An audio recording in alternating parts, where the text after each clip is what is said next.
मतलब मिश्रण, मिला हुआ अर्थव्यवस्था। मिश्रित से पता चल गया मिला हुआ यानी कि मिश्रण। दो गो अर्थव्यवस्था इससे पहले हम लोग पढ़ लिए, एक पूंजीवादी और एक समाजवादी। आज पढ़ना है मिश्रित।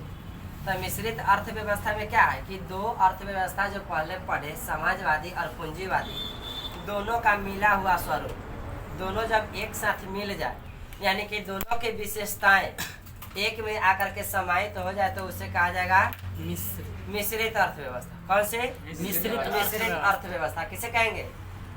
जिसमें समाजवादी और पूंजीवादी दोनों अर्थव्यवस्था का विशेषता उपलब्ध हो, दोनों की विशेषताएं एक ही में समाहित हो तो उसे कहा जाएगा मिश्रित अर्थव्यवस्था। क्लियर? अब भाषा लिखा गया है मिश्रित अर्थव्यवस्था के लिए क्या? ऐसी प्रणाली है, मिश्रित अर्थव्यवस्था ऐसी प्रणाली है जिसमें समाजवादी तथा पूंजीवादी दोनों की विशेषताएं सम्मिलित है। देखिए वही बात है, जिसमें पूंजीवादी और समाजवादी दोनों की विशेषताएं सम्मिलित हो कौन सी अर्थव्यवस्था कहलाएगा? मिश्रित अर्थव्यवस्था। इस अर्थव्यवस्था में सार्वजनिक और निजी, सार्वजनिक बोले तो सभी लोगों का अधिकार और किसी एक लोगों का भी अधिकार हो सकता है। सार्वजनिक और निजी क्षेत्र का सह अस्तित्व होता है, मतलब दोनों का मिला हुआ रूप। सह अस्तित्व मतलब दोनों का मिला हुआ रूप। इसमें निजी क्षेत्र सार्वजनिक क्षेत्र तथा का सहायक होता है। देखिए हाँ, निजी क्षेत्र जो है सार्वजनिक क्षेत्र का सहायक होता है। सार्वजनिक क्षेत्र के अंतर्गत हम लोग देखते हैं सरकारी संस्थान, सरकारी वस्तुएं, सरकार द्वारा संचालित की गई व्यवस्थाएं, उसमें निजी व्यवस्थाएं क्या होती है? सहायक होती है। बाबा हम लोग का जो देश है भारत, यहाँ की जो अर्थव्यवस्था है वह मिश्रित है, मतलब पूंजीवादी वाला भी विशेषता है और समाजवादी वाला भी। क्वेश्चन को बन गया, भारत की अर्थव्यवस्थाएं कैसी है? मिश्रित अर्थव्यवस्था। ब्रिटेन की अर्थव्यवस्था कैसी है? पूंजीवादी। चीन की अर्थव्यवस्था कैसी है? समाजवादी। कुछ एग्जाम्पल बताए ना दोनों का। अभी मिश्रित अर्थव्यवस्था के भी एग्जाम्पल है, भारत हो गया, फ्रांस हो गया, स्वीडन हो गया, आइसलैंड है और भारत। सबसे पहला मिश्रित अर्थव्यवस्था को अपनाने वाला देश फ्रांस है। मिश्रित अर्थव्यवस्था अपनाने वाला सबसे पहला देश फ्रांस। फ्रांस को देखा, देखिए भारत भी देखा कि हमारे देश में भी मिश्रित अर्थव्यवस्था होनी चाहिए, क्योंकि यहाँ पर भी पूंजीपतियों द्वारा कुछ वस्तुओं का उत्पादन किया जाता है, कुछ उत्पादित वस्तुओं पर पूंजीपतियों का अधिकार होता है और पूंजीपति के द्वारा भी हमारे देश की अर्थव्यवस्था चलती है और सरकार के द्वारा भी चलती है। पूंजीपति के द्वारा जैसे बता रहे हैं कि रिलायंस कंपनी भारत में सबसे बड़ी कंपनी है, तो वह बहुत ऐसे वस्तुओं का उत्पादन करती है जिससे पूरे देश के उपभोक्ताओं की आवश्यकता की पूर्ति होती है। तो उपभोक्ताओं की आवश्यकता की पूर्ति एक निजी कंपनी द्वारा भी होती है और उसके बाद कुछ सरकारी संस्थाएं भी है, उसके द्वारा भी उत्पादित वस्तु होता है, उससे भी भारत के उपभोक्ताओं की पूर्ति होती है।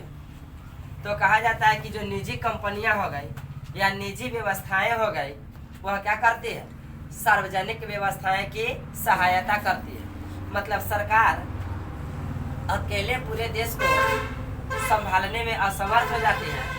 पूरे देश के नागरिकों की आवश्यकताओं की पूर्ति करने में जब सरकार असमर्थ हो जाती है तो सरकार की मदद करने के लिए कोई निजी संस्थाएं, निजी कंपनी आगे आती है और वह जो भी वस्तुएं की आपूर्ति करना है वह निजी कंपनी क्या करती है? उत्पादित करके वस्तुओं की पूर्ति करती है। देश के सभी नागरिकों की आवश्यकताओं की पूर्ति निजी कंपनियों द्वारा भी किया जाता है। तो यहाँ पर कहा जा सकता है कि निजी क्षेत्र जो है सार्वजनिक क्षेत्र का सहायक होता है। आगे है इसका उदय, किसका? मिश्रित अर्थव्यवस्था का उदय 19वीं शताब्दी में हुआ। समाजवादी अर्थव्यवस्था का उदय 19वीं शताब्दी, पूंजीवादी अर्थव्यवस्था का उदय 18वीं शताब्दी। अच्छा, मिश्रित अर्थव्यवस्था अपनाने वाले कुछ देश हो गए, कौन कौन से? France, Sweden, Iceland, Bharat. सबसे ज्यादा महत्वपूर्ण क्वेश्चन बन गया भारत। भारत की अर्थव्यवस्थाएं मिश्रित है। मिश्रित अर्थव्यवस्था क्या है वो तो जान गए कि दोनों अर्थव्यवस्था का मिला हुआ रूप, समाजवादी और पूंजीवादी दोनों का मिला हुआ रूप मिश्रित है। अब इसकी विशेषताएं में है कि सार्वजनिक और निजी क्षेत्र का सह अस्तित्व, वही बात फिर आ गया कि सार्वजनिक और निजी दोनों का मिला हुआ स्वरूप है, इसीलिए कहा गया इसे दोनों का सह अस्तित्व। मतलब सार्वजनिक का भी महत्व है और निजी का भी महत्व है, दोनों आपस में एक दूसरे से मिल करके और देश की आवश्यकताओं की पूर्ति करता है। तो कहा गया कि सार्वजनिक और निजी क्षेत्र का सह अस्तित्व। समझ लेते हैं थोड़ा सा। इस अर्थव्यवस्था में उत्पादन के साधनों पर सार्वजनिक और निजी दोनों क्षेत्रों का अधिकार होता है। मिश्रित अर्थव्यवस्था में उत्पादन के जो साधन होते हैं उस पर सार्वजनिक क्षेत्र का भी अधिकार होता है और निजी क्षेत्र का भी अधिकार होता है।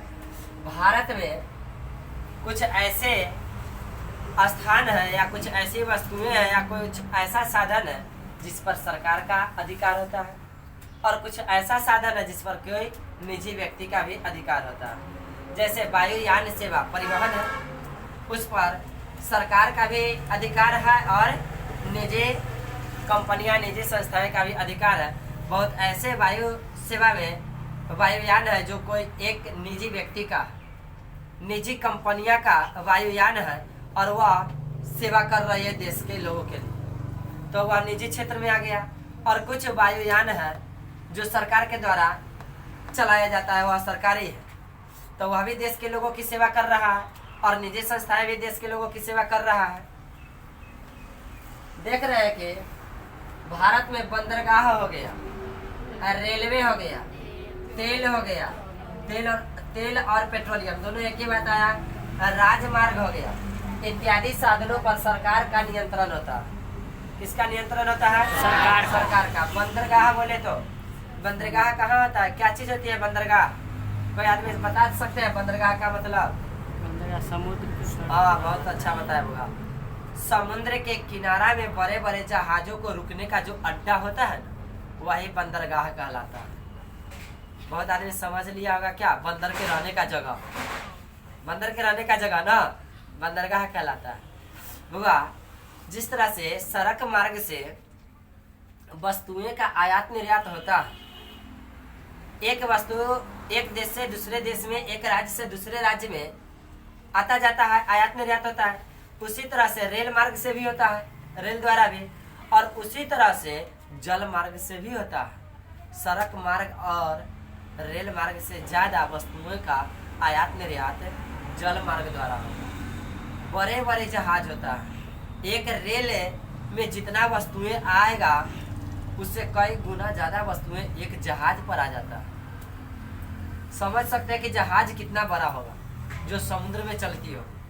बहुत बड़ा बड़ा जहाज, एक जहाज पर न जाने कितना 100 बड़ा बड़ा ट्रक लोड हो जाता है एक जहाज को, और वैसे वैसे जहाज भर करके एक देश से दूसरे देश में वस्तुएं का आयात निर्यात होता है। और जब बड़ा बड़ा जहाज एक देश से वस्तु को लेकर के चलता है दूसरे देश में, तो जाकर के कहीं रुकेगा ना, रुकने के लिए कोई जगह होगा ना, और वहां पर रुकने के बाद क्या करेगा, वस्तुओं का लोड या अनलोड करने का काम करता है। तो वैसे जगह जहाँ पे बड़े बड़े जहाजों को रुकने का अड्डा है, वही जगह क्या कहलाता है? बंदरगाह कहलाता है। तो बंदरगाह किसके नियंत्रण में होता है? सरकार के नियंत्रण में होता है।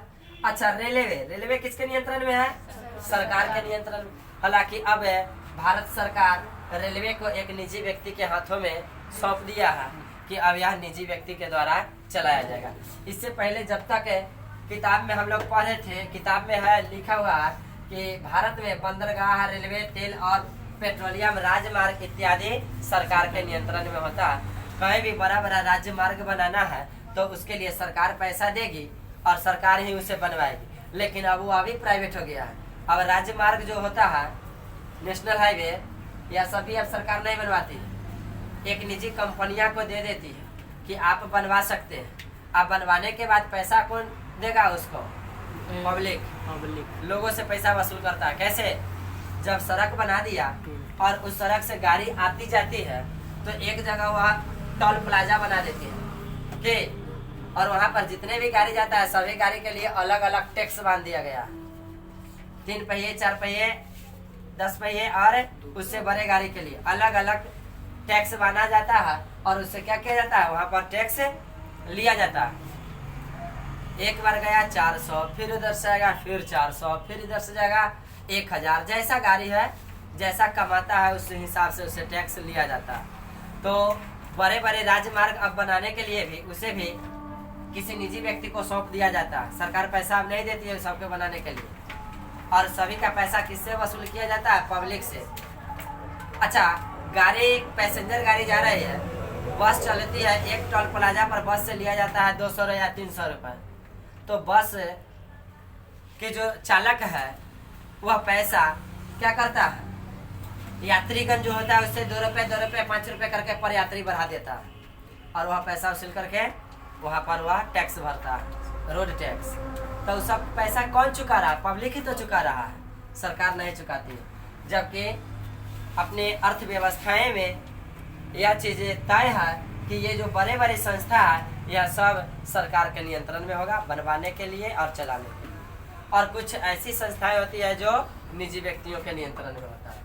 देख रहे हैं, इसके अलावा अन्य वस्तुएं निजी क्षेत्रों के नियंत्रण में होता है।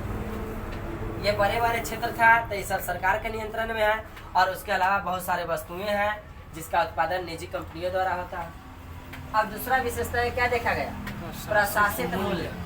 प्रशासित मूल्य कहने का मतलब क्या, ऐसा नहीं कि कोई वस्तु के उत्पादन में खर्च हुआ है 10 रुपये और उसका कीमत 10,000 रख दिया, ऐसा नहीं।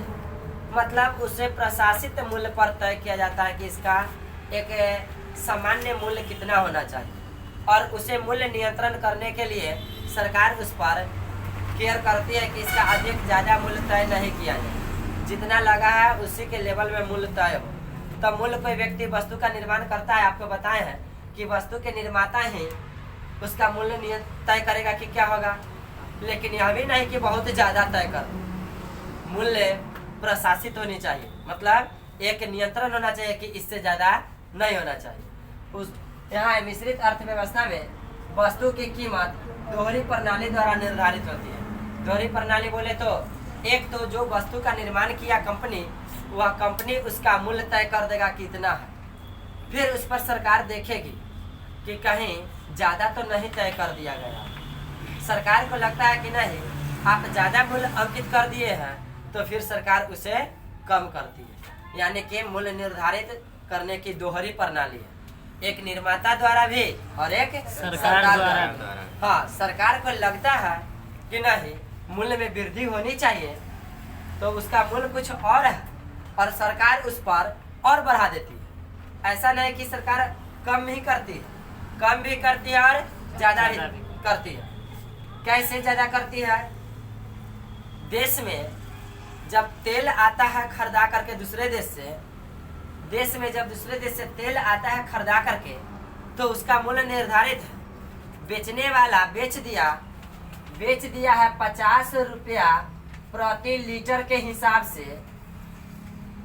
और उस पर टैक्स वगैरह जोड़ करके सारा खर्चा जोड़ करके मूल्य निर्धारित हो गया कि अपने देश में वह बिकाएगा 60 से लेकर के 65 रुपए के लगभग, 60 से 65 रुपए के रेंज में वह तेल अपने देश में बिकना चाहिए। लेकिन सरकार अपनी अर्थव्यवस्था देखता है कि देश की अर्थव्यवस्था थोड़ा कमजोर हो चुका है, तो उस स्थिति में सरकार इस पर रेट और बढ़ाना शुरू कर देती है।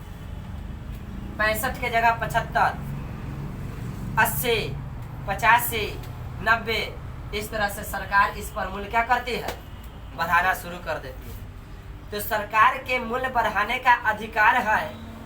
अपनी भारत की जो अर्थव्यवस्था है इसमें मूल्य निर्धारित करने की दोहरी प्रणाली है, तब ना इसका मूल्य सरकार द्वारा बढ़ाया जाता है। यदि दोहरी प्रणाली नहीं होता तो जो मूल्य निर्धारित होता आने के बाद वही मूल्य पर वह वस्तुएं बिकती। लेकिन सरकार को भी अधिकार है मूल्य तय करने का, तो सरकार क्या करती है, इस पर मूल्य बढ़ाना शुरू कर देती है। जब ज्यादा मूल्य इस सब पर बढ़ जाता है तब देश के लोग सरकार के विरोध करना शुरू कर देता है, आंदोलन करना शुरू कर देता है कि आप ऐसे बेसिक वस्तुएं, बेसिक चीज पर मूल्य अधिक बढ़ा दिए कि ऑटोमेटिक के देश की जितनी भी वस्तुएं हैं ना सभी पर मूल्य ऑटोमेटिक बढ़ जाए। तेल के मूल्य में वृद्धि हुआ, ऑटोमेटिक सभी चीज की मूल्य में वृद्धि हो जाएगी। क्या कि कोई भी वस्तुएं का आदान प्रदान होता है, आयात निर्यात होता है, उसके लिए परिवहन चाहिए। अब परिवहन गाड़ी कौन चीज पर चलती है? तेल पर। तो तेल का रेट बढ़ गया तो गाड़ी का किराया बढ़ेगा। गाड़ी का किराया बढ़ा, जो व्यक्ति वस्तु मंगवाता है उसका खर्चा बढ़ा, वह क्या किया? वस्तु के मूल्य में वृद्धि कर देगा। महंगाई इसी से न बढ़ता है। तेल के रेट बढ़ा के पूरे देश में महंगाई बढ़ जाएगा, हर चीज पर रेट बढ़ जाएगा। तो दोहरे मूल्य निर्धारित करने की जो प्रणाली है उससे कभी कभी देश के लोगों को मुनाफा भी होता है और कभी कभी हानि भी होता है, लॉस भी सहना पड़ता है। मुनाफा कब? जब कंपनी वस्तुओं का उत्पादन करती है तो सरकार कहती है, उसे सर्वे करती है कि इसका अधिकतम मूल्य क्या होनी चाहिए, और सरकार उसे निर्धारित कर देती है कि इस वस्तु को इससे अधिक में हमारे देश में बेचना नहीं। तो उस स्थिति में देशवासियों के लिए मुनाफा। यदि यह प्रणाली नहीं रहता, सरकार का कोई अधिकार नहीं रहता मूल्य नियंत्रण करने का, तो निजी कंपनी है कितना भी मूल्य अंकित कर सकता है कि, लेकिन सरकार का अधिकार है तब ना वह देख करके उसका रेट तय करती। और सरकार का अधिकार है जब लोगों को लाभ पहुंचाने का, तो सरकार का अधिकार यह भी है लोगों को हानि भी पहुंचाने का। तो यह किसके अंतर्गत? प्रशासित मूल्य एक व्यवस्था है। हम लोग के जो अर्थव्यवस्था है भारत की मिश्रित अर्थव्यवस्था, उसकी एक विशेषताएं है। क्या चीज? प्रशासित मूल्य। कंसेप्ट समझ में आ गया होगा। प्रशासित मूल्य के बारे में समझ में आया? क्या बताया गया? वस्तु की कीमत दोहरी प्रणाली द्वारा निर्धारित होती है। निजी क्षेत्र में उत्पादित वस्तुओं की कीमत बाजार में स्वतंत्र रूप से होती है, परंतु सरकार कुछ आवश्यक वस्तुओं के मूल्य को तय करने का अधिकार अपने पास रखती है। समझ गए ना? आवश्यक वस्तु सरकार को यही लगता है, तेल के मूल्य में वृद्धि कर देना। आगे जैसे पेट्रोल, डीजल, एलपीजी गैस सबका मूल्य निर्धारित है। दूसरे देश से आता है, अपने यहाँ निर्धारित है कि इससे ज्यादा में नहीं बिकेगा, लेकिन सरकार का अधिकार है इस पर मूल्य बढ़ाना। तो बढ़ा करके 400 के गैस 1000 में, राउंड फिगर अब 1000 उसको मान करके चलिए 900 हो ही गया। जया मन करेगा तो या 1000 ले लेगा। कोई पहले रेट बढ़ाया किस हिसाब से? लालच दे दिया कि आपका पैसा रिकवरी जाएगा ना, और धीरे धीरे रिकवरी वाले राशि को कम करते गया। कम करते करते करते करते एक समय आया कि अब रिकवरी वाला सिस्टम खत्म हो जाएगा। 900 तो 900, 400 के गैस सिलेंडर कितना में? 900। चलिए, सरकार का अधिकार है मूल्य बढ़ाना करना। आगे आर्थिक नियोजन। मिश्रित अर्थव्यवस्था की अगली विशेषताएं क्या? आर्थिक नियोजन। मिश्रित अर्थव्यवस्था एक नियोजित व्यवस्था होती है। कैसी व्यवस्था होती है? नियोजित व्यवस्था, जिसमें सरकार पूर्ण नियोजन के साथ सामाजिक व आर्थिक नीतियों का निर्माण करती है। सरकार के हिसाब से, सरकार के दृष्टि में वह देखता है कि पूरे समाज का कल्याण हो, उसके हिसाब से कुछ कल्याणकारी कार्य भी करता है और कुछ अकल्याणकारी कार्य भी करता है, जिससे कि समाज को नुकसान भी होता है। आर्थिक नियोजन वह सरकार के ऊपर निर्भर करता है कि लोगों का आर्थिक व्यवस्था कैसा होना चाहिए, उसका नियोजन सरकार करती है। क्षेत्रीय संतुलन। मिश्रित अर्थव्यवस्था का संतुलन देखा जाता है। क्षेत्रीय संतुलन क्या है? इस अर्थव्यवस्था में क्षेत्रीय संतुलन बना रहता है। कभी महंगाई तो कभी सस्ताई, कभी रेट बढ़ता है तो कभी रेट घटता भी है। ये नहीं कि बढ़ गया तो काफी बढ़ा हुआ रह जाएगा, और लेकिन तेल पर बढ़ता ऐसे नहीं करता है, बढ़ गया से बढ़ते चला जाता है। संतुलन करने का मतलब क्या? कभी बढ़ जाए तो कभी घट जाए, दोनों प्लस माइनस मिल करके बराबर हो जाता है। संतुलित व्यवस्था बना रहता है। सभी क्षेत्रों जैसे शिक्षा, चिकित्सा, सड़क, परिवहन, पेयजल इत्यादि पर समान रूप से विकास होता है। अच्छा, विकास की दृष्टि से कहा जाता है कि संतुलन बना रहता है। जब विकास होता है तो शिक्षा पर भी विकास होता है, चिकित्सा पर भी विकास होता है, सड़क पर भी विकास होता है, परिवहन पर भी, मतलब जो भी क्षेत्र है सरकार के नजरिया में वह सभी पर एक समान रूप से विकास होता है। तो कहा गया क्या कि क्षेत्रीय संतुलन बना रहता है। मतलब गाँवों में, देहातों में, क्षेत्र में जो काम होता है, जो विकास होता है वो सभी क्षेत्र में होता है। इसलिए कहा जाता है क्या कि मिश्रित अर्थव्यवस्था में क्षेत्रीय संतुलन बना रहता है। मिश्रित अर्थव्यवस्था को जान गए, उसकी कुछ विशेषताएं देख लिए, अब कुछ गुण और कुछ आप गुण भी देख लेना। कम शब्दों गुण में क्या बताया गया? व्यक्तिगत स्वतंत्रता का संरक्षण। मिश्रित अर्थव्यवस्था में समाजवादी और पूंजीवादी में पढ़े हैं। पूंजीवादी में क्या था? व्यक्तिगत स्वतंत्रता थी, लोग अपने से सस्ता या महंगा वस्तु खरीद सकता था। लेकिन समाजवादी में निश्चित थी, स्वतंत्रता नहीं था, अंत था। यहाँ पर क्या कहा? व्यक्तिगत स्वतंत्रता का संरक्षण। मतलब दोनों बातें हैं, स्वतंत्रता है भी और नहीं भी। मतलब संरक्षण में है, स्वतंत्रता जो है वह संरक्षण में है, बहुत ज्यादा आजाद नहीं हो सकता है। बुआ कहा जाता है, हम सब लोग कहते हैं कि हम लोग आजाद हैं, हमारा देश आजाद हो गया अंग्रेजों की गुलामी से, हम लोग आजाद हो गए, हमारा देश आजाद है तो हम लोग भी आजाद हैं। लेकिन आजाद होते हुए भी आजाद नहीं है। ये नहीं है कि किसी को कभी भी मन करेगा तो सर फोड़ देंगे, किसी की हत्या कर देंगे। आजाद है हत्या करने के लिए, संरक्षण में है ना, ज्यादा कोई व्यक्ति बढ़ नहीं सकता है, उसके लिए भी कानून बनाया गया है। तो वही बात है, व्यक्तिगत स्वतंत्रता का क्या है? संरक्षण है। ये नहीं कि स्वतंत्र है तो किसी को नुकसान पहुंचा सकते हैं, नहीं। आगे आपसी विषमताओं की कमी है। मतलब आपसी विषमताओं की कमी क्या? मतलब आपस में लोग एक समान रूप से हमेशा नहीं रहना चाहता। मिश्रित अर्थव्यवस्था में पूरे हम लोग की सामाजिक बात को देखना है, पारिवारिक चीज को पढ़ना है। अर्थशास्त्र में आपसी विषमताओं में कमी है।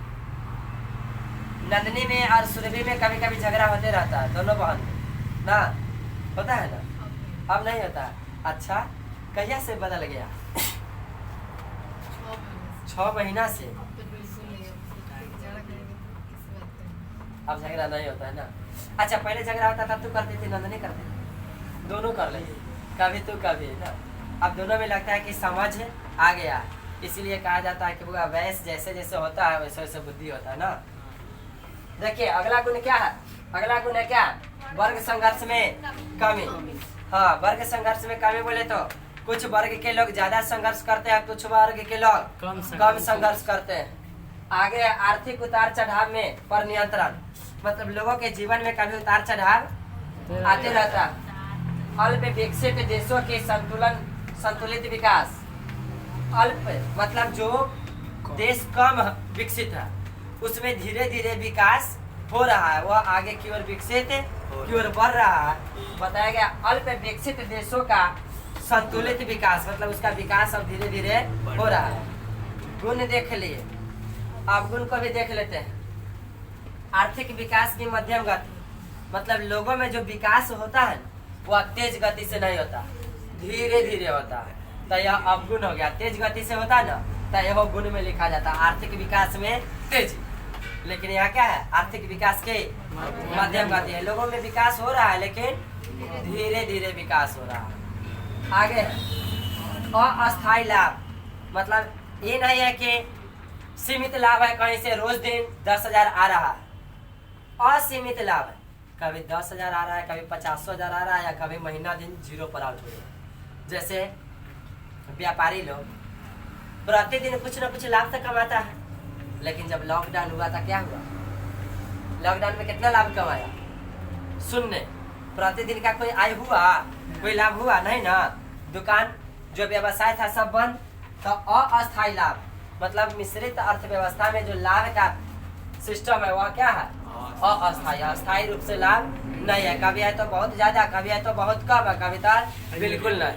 तो इसे अस्थायी लाभ कहा गया। आगे उत्पादन क्षमता में कमी। हाँ, स्वाभाविक है, समाजवादी अर्थव्यवस्था जैसा यहाँ भी है, उत्पादन क्षमता में कमी है। अब पूंजीवादी अर्थव्यवस्था तो है नहीं कि पूंजी अथाह है, जितना मन करे उतना उत्पादन कर दीजिए। यहाँ तो सोचना पड़ता है, पूंजी एडजस्ट करके ही ना लोग उत्पादन करेगा। उत्पादन क्षमता में कमी। कमी। आगे है समन्वय का अभाव। लोगों में जो एकता होनी चाहिए ना वह नहीं है, उसका अभाव है। समन्वय का अभाव है, भाईचारा का अभाव है, लोगों का आपसी तालमेल नहीं बन पाता। मिश्रित अर्थव्यवस्था के तो हम लोग पढ़ गए आज की क्लास में, मिश्रित अर्थव्यवस्था को पूरा बढ़िया से समझ गए। अब कल